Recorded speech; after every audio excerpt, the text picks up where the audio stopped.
يا أيها الذين آمنوا إذا نودي للصلاة من يوم الجمعة فاسعوا إلى ذكر الله وذروا البيع ذلكم خير لكم إن كنتم تعلمون فإذا قضيت الصلاة فانتشروا في الأرض وابتغوا من فضل الله واذكروا الله كثيرا لعلكم تفلحون وإذا رأوا تجارة أو لهوا انفضوا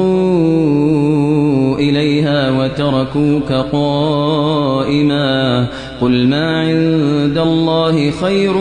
من اللهو ومن التجارة والله خير الرازقين.